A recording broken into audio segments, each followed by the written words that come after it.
Rufus boy, let me love boy, what you know. Rufus boy, let me love boy, what you know. Good morning, everybody, and welcome to my channel.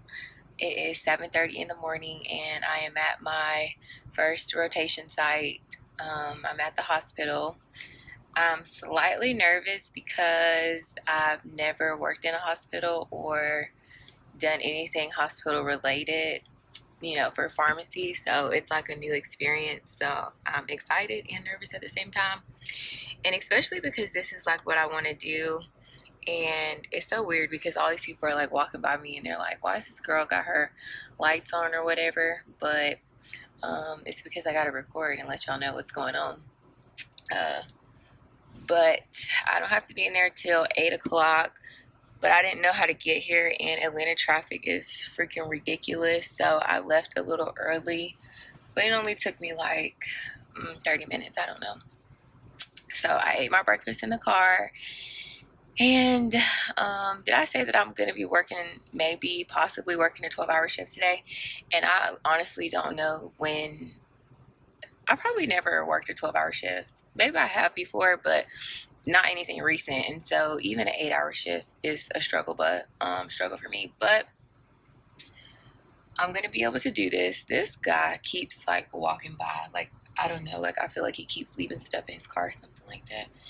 But he probably thinks I'm awkward because I'm sitting here with a light and talking to my phone, but whatever. And I think he came to lock his door. And then there's this weird person with a vacuum cleaner walking down the ramp. But anyways, I just want to come on here and tell you guys, talk to you before my rotation, and then I'll talk to you after, and I'll let you guys know how it went. And yeah, so I'll see y'all later. Bye. Hey guys, so I'm back from my rotation. It is like 4:30. I am super tired because I walked all over the hospital today. First we rounded with the technicians, and we did cart fills and stuff. And for like people who are new to pharmacy or not in pharmacy school yet, so cart fills is like where you put the medicine on the cart, basically like the doctor sends the orders down, or whoever sends the orders down, I really don't know, but they send the orders down, and then the techs pull it, and then they go deliver it to the floor. So the whole process was we waited for the orders to come down, and then we pulled the medication or the fluid bags that they needed for the floor, and then the pharmacist checks it, and then we go deliver it with the pharmacy techs. And so they do cart fills at like 6 in the morning, then they do it again at like 8, 11, or whatever. And so like in school, we would have to actually count how many like we needed to put on the cart according to the time and whatnot. But this time we didn't have to, obviously, because like technology, so we were able to just know how many we need to pull. So it's like maybe you needed like 6 dextrose, and 50% water or something. Like, it just depended like what you needed. And so we just pulled it. And everybody's like staring at me right now because they're like, why is this girl sitting here talking on her phone again? But anyways, then what else we do? So side note, I'm going to be working like 12-hour shifts because I have to like go to my Air Force job on the weekends. So I need to get my hours done because then I have to drive back to where my school is, and that's like a 4-hour drive. Anyways, just real quick because I'm ready to go home. But we did cart fills. We did, what did we do? Oh, we did like inventory. We inventoried to see like what was expiring in the next 2 months. So it's July, so we pulled for August and September, and then just damaged that out. And it was really cool because in lab we did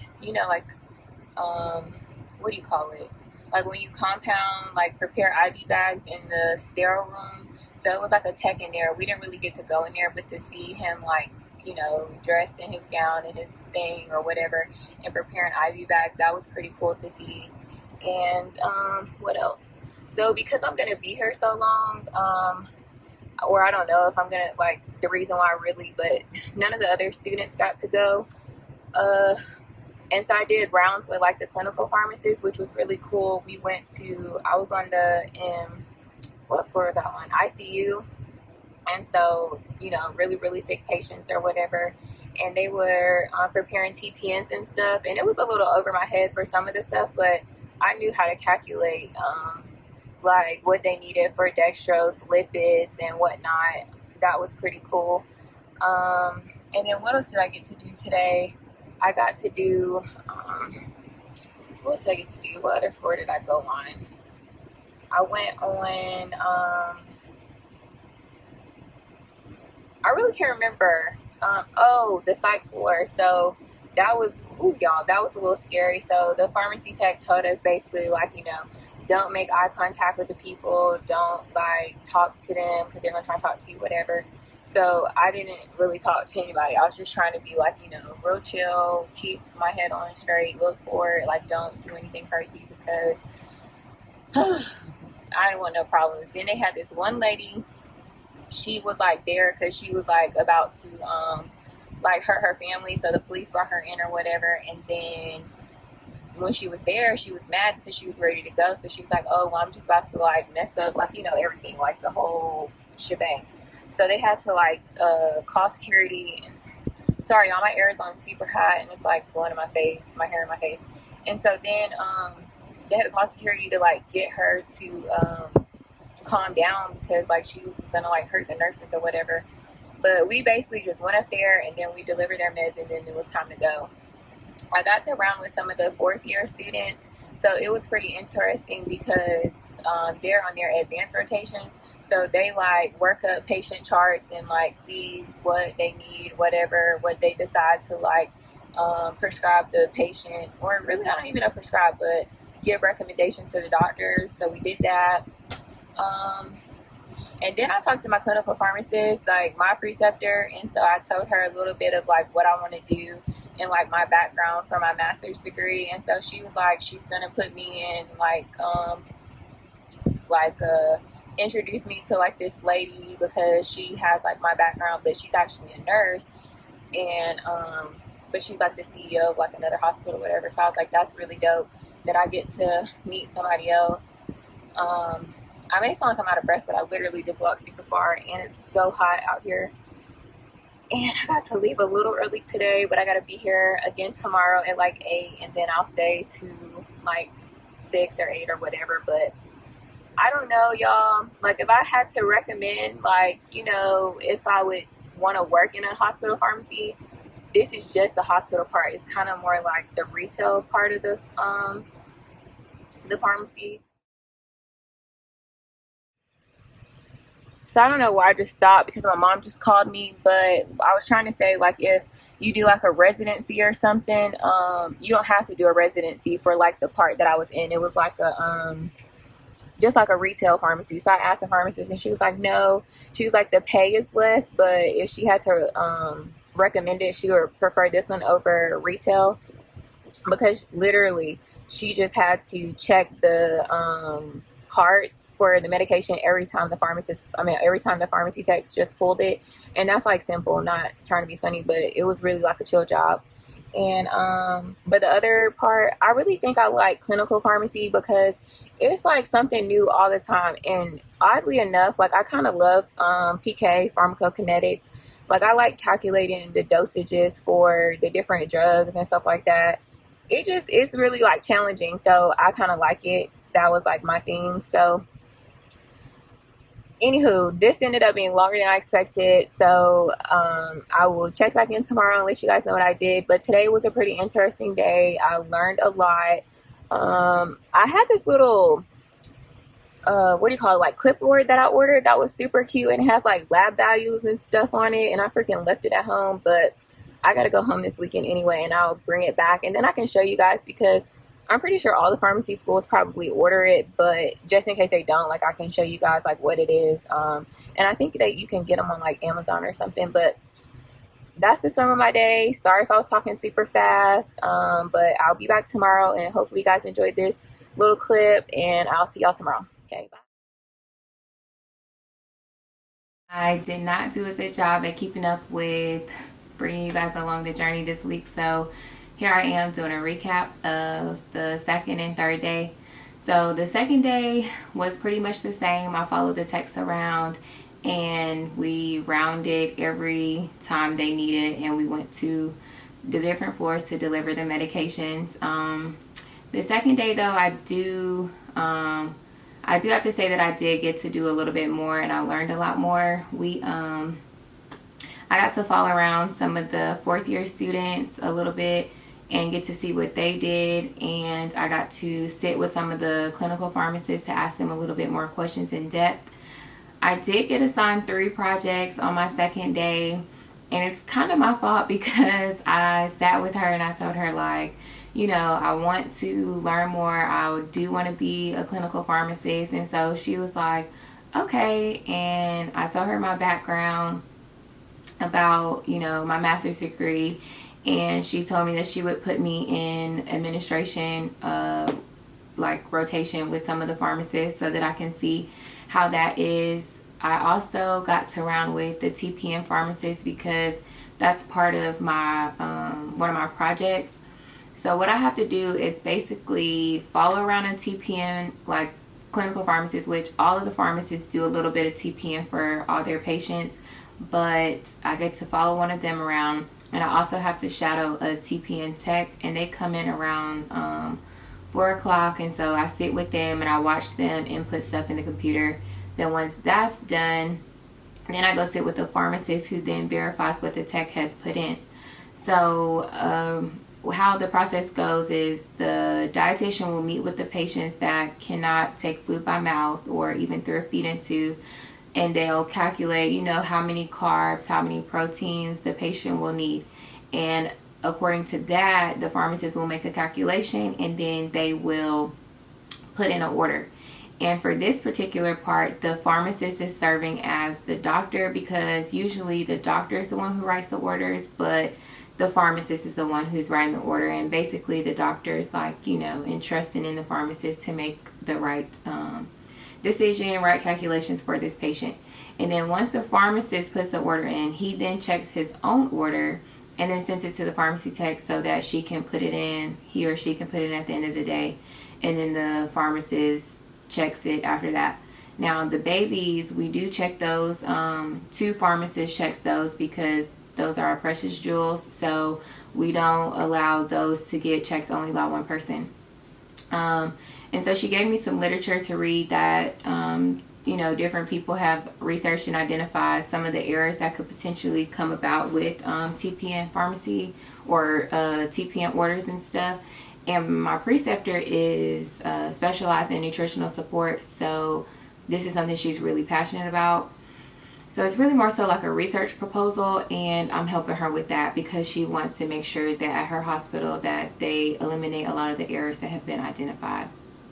And so that was pretty interesting. Now, mind you, I didn't tell her that nutritional support was a part of my interest, but we don't get a lot of that practice in class. I feel like we did that in calculations and we did it like in lab a few times, but really like preparing a bag or anything, I don't know if my school just doesn't have the resources or the means to allow us to do those things. But anyways, we don't do it. And then even at this hospital, they don't prepare the TPN bags. It's this company called CAPS that does it.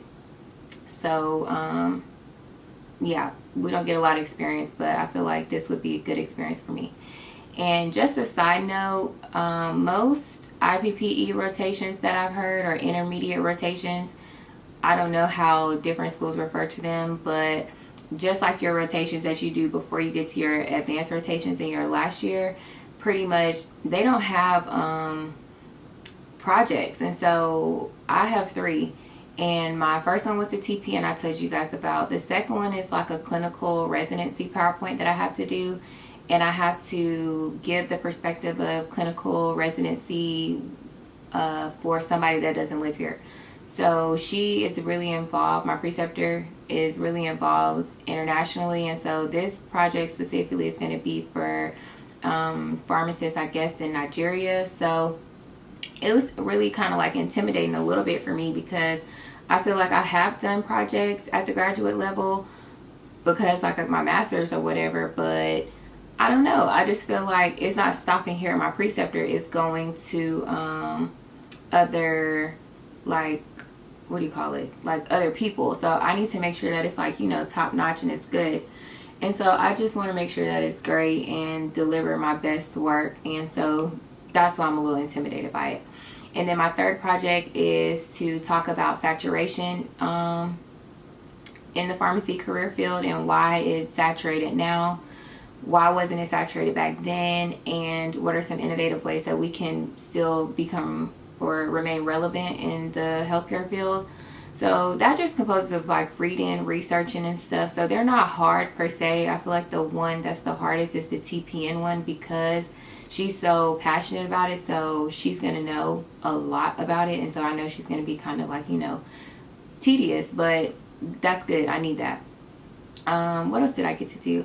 I got to round with the 4th year students, and so, you know, they're a little bit more advanced, so they do a little bit more than what I'm allowed to do as an IPPE student. So I got to learn a lot from them, and I was excited to do that. I also got to go to the NICU, and the NICU babies are so small. They're like 1 pound. We met this one baby, Bree.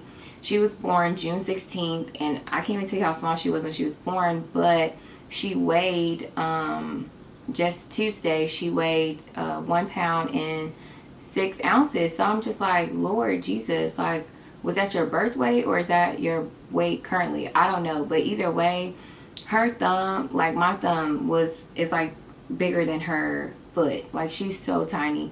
But those nurses are so amazing because you have to have such, you know, tender love and care for them, and they work miracles. And it's so amazing because like you can see like when the babies come back that they're healthy and they're big and they're growing and they're thriving. So it's just amazing to see, and I really have so much respect for those nurses and really just nurses in general because they work really hard.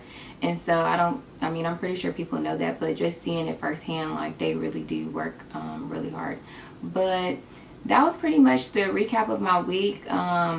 I was really upset, y'all, because I planned so good for me to have everything that I needed when I went to Atlanta, but I left my shoes. And so there's these shoes by Allegria that I love to death because for people who stand up on their feet all day, like it helps like with your back and your lower back and your feet and your legs. Like when I go to work, I wear these shoes because I don't have, like, my back doesn't hurt at the end of the day and it doesn't make me feel as exhausted. But I had to just get some new shoes. Thank God that I found some for a cheap price. But yeah, so anyways, that's the recap of my week. It was a really good week. I learned a lot. I did get a lot of projects assigned to me, but I'm going to do my very best job to make sure that they are A1 so that I can get a good grade. And if anybody has any questions about IPPEs or anything that I didn't answer in this video, please let me know in the comments below. And thank you so much for watching, and I'll see you guys in the next video.